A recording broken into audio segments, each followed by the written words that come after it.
Sa loob ng malawak at marangyang mansyon sa Forbes Park, tila isang munting ibon na nakakulong si Selena.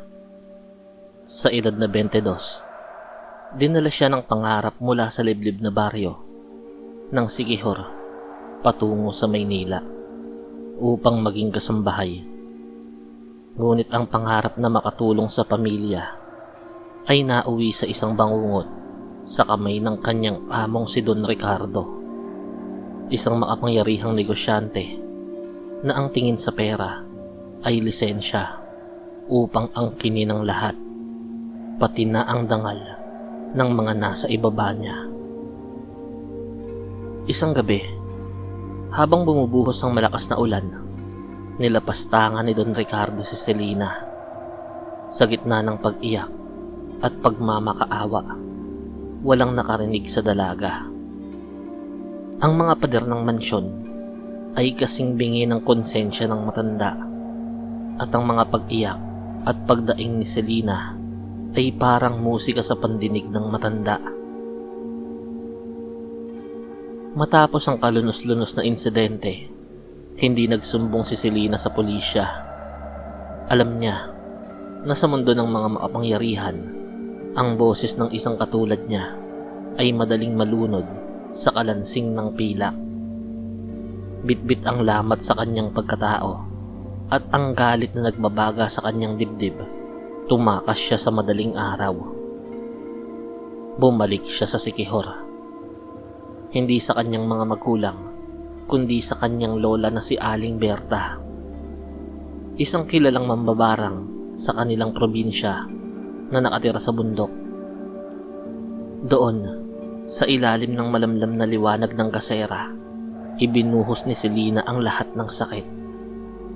Lola, gusto ko siyang magdusa. Gusto ko siyang mamatay ng paulit-ulit bago malagutan ng hininga. Sambit ni Selena habang humahagulugol. Tumango ang matanda. Ang galit mo, apo, ang siyang magsisilbing mitya. Ngunit tandaan mo, ang kapangyarihang ito ay may kapalit. Kahit ano, Lola. Kahit ano. Nagsimula ang paghahanda sa gabi ng kabilugan ng buwan. Sa loob ng isang madilim na silid na amoy tuyong damo at lumang kahoy, inilatag ni Selena ang mga gamit na kinuha niya mula sa mansyon bago siya tumakas. Isang hibla ng buhok ni Don Ricardo, isang panyong may bahid ng pawis nito, at isang larawan ng lalaki. Inilabas ni Aling Berta ang isang panyas, isang maliit na sisidlan na gawa sa kawayan na naglalaman ng mga insekto. Mga alakdan, itim na langgam, alupihan, at ang pinakaimportante, ang mga espesyal na uri ng salagubang. Kumuha si Selena ng isang manika na yari sa itim na tela. Itinusok niya ang buhok ni Don Ricardo sa ulo nito. Habang binibigkas ang mga orasyon sa wikang hindi nauunawaan ng karaniwang tao, naramdaman ni Selena ang paglamig ng hangin sa paligid. Unti-unting pinakain sa mga insekto ang panyong may pawis ng amo. Tila mga gutom na halimaw na nilamon ng mga ito ang telang yon. Gamit ang isang karayom na ibinabad sa laso ng ahas, dahan-dahang itinusok ni Selena ang karayom sa tiyan ng manika. Ang bawat paghinga mo ay magiging tinik na magpapahirap sa'yo. Ang bawat tibok ng puso mo ay may kaakibat na panghihina ng loob. Sa Maynila, nagsimula ang kalbaryo ni Don Ricardo. Sa una, inakala niyang pagod lamang yon. Ngunit ang simpleng pangangati ng kanyang balat ay naging sugat na hindi na gumagaling. Isang gabi, habang nasa gitna ng isang marangyang hapunan, biglang napaungol sa sakit ang Don. Naramdaman niya ang matinding pagkirot sa kanyang tiyan, na tila ba may mga buhay na bagay na gumagapang sa loob ng kanyang bituka. Nang hubarin niya ang kanyang polo, laking gulat ng kanyang asawa nang makita na may mga itim na bukol na gumagalaw sa ilalim ng balat nito.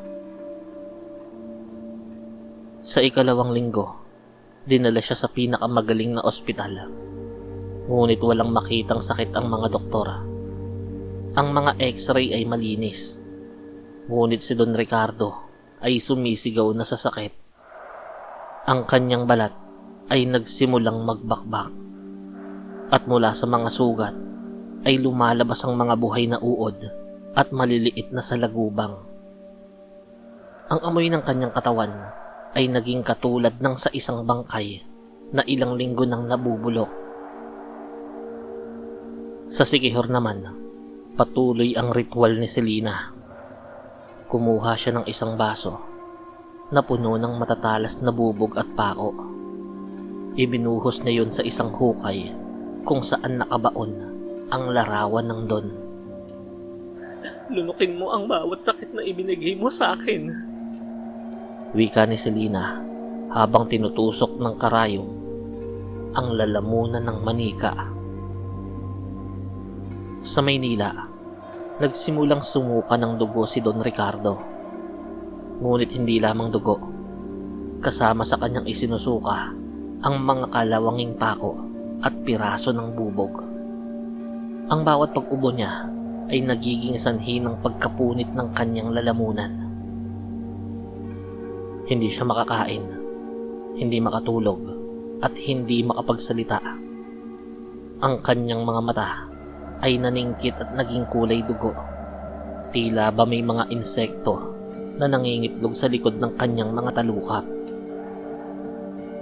Gabi-gabi, naririnig niya ang boses ni Selena na bumubulong sa kanyang pandinig. Ito ang halaga ng aking dangal. Ito ang kaparusahan mo.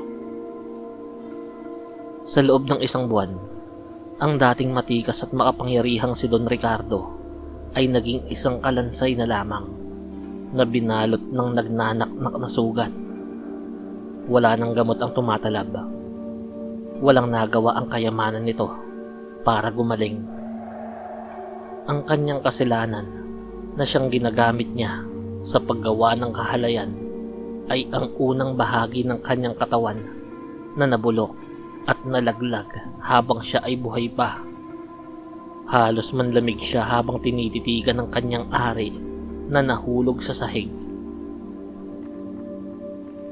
Sa huling gabi ng kanyang buhay, nakita ni Don Ricardo ang anino ni Selena sa sulok ng kanyang kwarto ng ospital. Nakangiti ang dalaga, isang ngiting walang awa.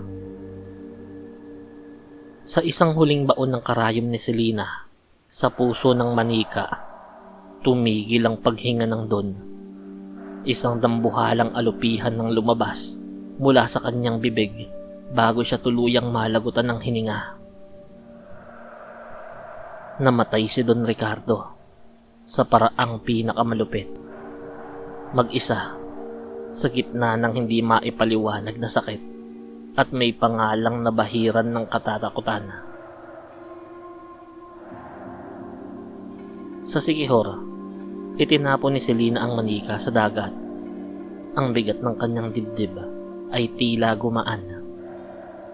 Bagamat alam niyang ang kanyang kaluluwa ay may bitbit na ring itim na marka, ngunit para sa kanya, ang katarungan ay hindi laging matatagpuan sa loob ng korte.